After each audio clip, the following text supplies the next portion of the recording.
Corsa, vous avez devant vous la Porsche 911 GT2 RS. L'idée aujourd'hui, c'est de vous partager quelques retours de ce pédalier de chez Camus que je vous ai présenté il y a une dizaine de jours. Alors, dans un premier temps, on va faire un tour sur la partie du software. Donc là, l'onglet du pédalier est disponible. Vous avez ces trois barres qui représentent les zones d'appui avec 7 min et 7 max qui représentent donc la zone minimale et la zone maximale. Admettons, si je souhaite ajouter une zone morte sur l'accélérateur, je laisse légèrement mon pied dessus. Et je clique sur cette mine pour déterminer que cette zone-là sur la pédale soit une zone morte. Puis tout le reste, vous appuyez à fond, vous déterminez la zone maximale. C'est le seul réglage de disponible sur la partie software. Puis le reste se passe sur le pédalier directement. On va se mettre au volant de cette Porsche en question. J'ai désactivé le TC. Alors j'ai fait un test tout à l'heure, je me suis littéralement planté. On va espérer pas trop prendre la confiance parce que c'est vrai que je vous l'avais déjà présenté cette bagnole lors d'une session avec le mode sol et puis la pluie. Une vidéo d'ailleurs qui a très bien marché. Mais l'idée aujourd'hui c'est de vous partager ces quelques retours avec ce pédalier. Je vous en avais déjà fait quelques retours lors d'une session live sur Twitch. Donc pour ceux qui étaient là, ça fera peut-être doublon sur la vidéo d'aujourd'hui. Mais de vous partager les quelques points puisque j'ai pris le temps de le tester donc sur Assetto Corsa premier du nom. Vous l'aviez d'ailleurs vu sur la vidéo de Drift que je vous ai présentée sur YouTube. On a fait un test sur Competition, test sur AMS2, RF2 aussi, et puis plus récemment sur FA22. Et honnêtement, il y a du bon, du très bon d'ailleurs, mais du moins bon aussi. Alors le moins bon, c'est pas grand chose. Le premier point négatif sur le pédalier, c'est le changement des élastomères. L'espèce de plaque qui retient les cylindres, où il y a à l'intérieur les élastomères. Cette plaque en question, elle tient sur deux boulons. Et sur la configuration que j'ai aujourd'hui par exemple avec le ressort, un élastomère rouge et un élastomère jaune, tu as intérêt d'avoir de la force dans les bras mon gars pour pousser la plaque pour venir finalement resserrer les deux boulons qui tiennent cette plaque en question. Parce que le ressort, malgré le fait que ce soit dévissé au maximum, donc le ressort au plus haut maximum, malheureusement la plaque elle atteint toujours pas le trou où il faut resserrer le tout. Donc il faut vraiment appuyer super fort avec la main pour caler la plaque avec le trou et vite mettre une première vis pour que ça retienne le tout. Donc ça c'est vraiment le vrai point noir, surtout quand j'ai testé le sprint de chez Singveld. Lorsque Lucas était venu chez moi, j'avais vu le truc plug and play quoi. T'enlèves, boum, tu rebranches ton truc, ça marche très bien et t'as pas besoin d'outils. Sur ce point là, c'était le petit point dérangeant. En parallèle, j'ai regardé ce qu'on m'a fourni avec. Il n'y a pas de graisse qui est fournie avec les élastomères. Donc sur les premiers tests, on sent déjà des espèces de crans lorsqu'on appuie. Par manque de glisse, et heureusement ils m'ont resté un tube du V3 que j'ai d'ailleurs vendu. J'ai pris le temps de graisser un peu le tout et là ça va déjà beaucoup mieux.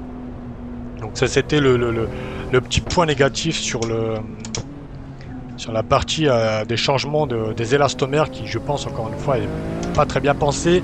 En plus de ça, toujours sur la pédale de frein, je vous l'avais présenté sur la vidéo unboxing, sur la base plate, vous avez plusieurs trous avec des filetages qui permettent de disposer.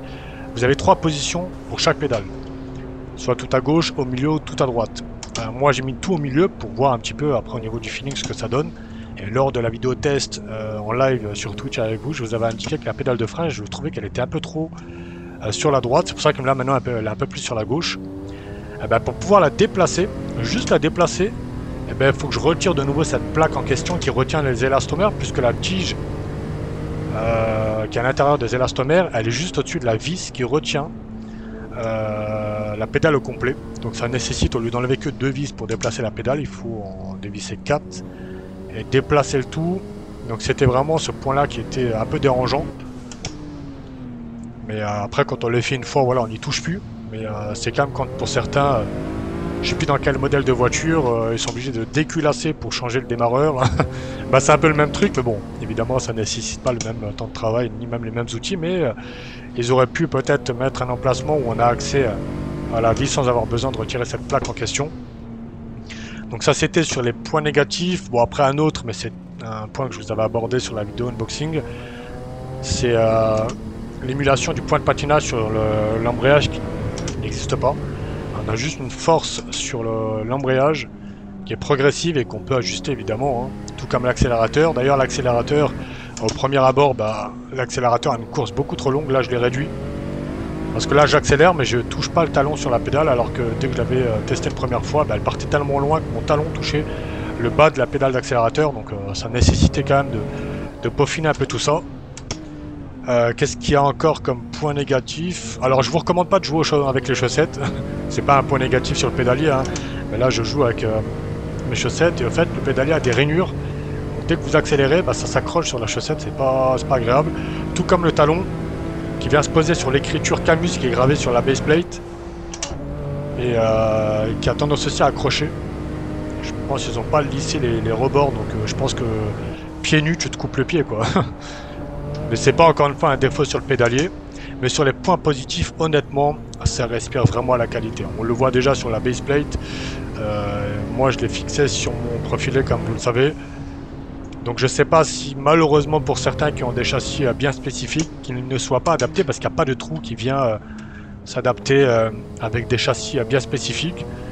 Ça va nécessiter certainement à ce que vous fassiez des trous pour venir l'adapter avec votre châssis en question, mais pour des profilés, voilà, vous ajustez le profil à la bonne taille, vous mettez l'écart à la bonne position et puis ça fait largement le taf. Donc pour ça, honnêtement, en termes de qualité de fabrication, c'est vraiment, c'est même très bien fini, c'est très sobre et très design, je trouve. Moi, le pédalier, je le trouve déjà beaucoup plus beau que le V3. De mon installation, ça fait vraiment beau. Il vient vraiment se marier avec l'ensemble de l'installation. Niveau feeling sur la pédale de frein, je pense qu'en tout cas à l'heure actuelle avoir trouvé un bon ressenti, parce que comme vous pouvez le voir sur la vidéo en bas à droite, sur la caméra en bas à droite, il y a le ressort, l'élastomère rouge et ensuite l'élastomère jaune. Ça permet vraiment d'avoir d'abord le ressort qui est souple, plus souple en tout cas que les élastomères, ensuite l'élastomère rouge qui est un peu moins souple, et ensuite l'élastomère jaune qui est encore moins souple. Donc ça fait vraiment quelque chose de progressif. Et puis la zone, justement, le ressort, pour moi c'est nouveau, hein, parce que c'était pas le cas sur le V3. Bah, cette petite zone ici, sur la pédale de frein, merde, pendant que j'étais en train de vous montrer, j'ai raté mon virage. Mais vous voyez ici, l'espèce de zone d'appui, bah, c'est que le ressort. Et ça, je trouve que c'est plutôt bien pensé sur un pédalier en général, hein, c'est pas les seuls à le faire, pour venir, voilà, affiner l'entrée dans ton virage, plutôt que d'avoir encore cette résistance sur l'élastomère qui peut être un peu plus rigide. On vient apporter ce côté un peu plus safe à travers ce ressort pour venir finir son dégressif. Et je trouve que c'est plutôt bien pensé. En termes de feeling, à l'heure actuelle, je trouve que j'ai déjà trouvé quelque chose de potable. Parce qu'après, c'est la mémoire musculaire, hein. C'est comme votre voiture. Quand vous prenez votre voiture et que vous la roulez depuis 10 ans, quelqu'un vous passe une voiture plus récente ou différente de la vôtre, sur le premier coup de frein, soit vous avez la gueule dans le guidon, soit vous effleurez la pédale, ça freine toujours pas. Moi, sur mes deux voitures, l'Audi A3 et la S5, la S5 forcément j'effleure la pédale, j'ai la gueule dans le guidon direct, dans le volant, contrairement à l'Audi A3 qui nécessite d'appuyer un peu plus fort pour commencer à bien freiner. Mais c'est une question de mémoire musculaire, dès qu'on commence à taper sur le frein, de voir le feeling qu'on a. C'est pour ça que dès qu'on freine et qu'il y a un danger devant nous, c'est pas on freine et on se dit ah merde j'ai freiné trop fort, non, on arrive tout de suite à taper sur le frein avec la bonne intensité en fonction de ce qui se présente devant nous. Donc là sur la pédale de frein, à l'heure actuelle j'ai trouvé on va dire un bon feeling.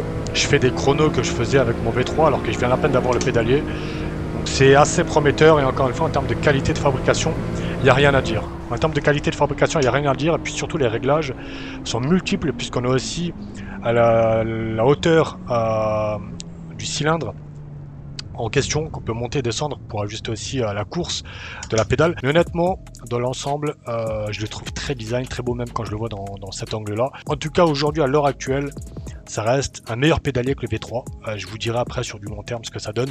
Je le mettrai peut-être en inversé, je trouverai comment. Mais à l'heure actuelle, je suis plutôt satisfait, d'autant plus qu'il est à moins 50% sur le site de chez eux. Vous avez le lien en description, c'est une personne qui me l'a rappelé qu'il y avait cette promo, donc pour ceux que ça intéresse, allez checker directement sur leur site. Et puis au fur et à mesure du temps, si j'ai encore peaufiné des choses, vous le verrez de toute façon à travers mes gameplays, je vous partagerai encore des points si nécessaire. Mais à l'heure actuelle, honnêtement, je suis plutôt satisfait et c'est ce que je peux vous partager en tout cas dans l'état actuel des choses après quelques heures d'utilisation de ce pédalier. J'espère que cette vidéo vous aura plu, vous aura donné quelques éléments clés sur ce nouveau pédalier. Et puis moi je vous souhaite de passer une excellente journée, une excellente soirée, prenez soin de vous et on se dit à très bientôt. Ciao ciao tout le monde.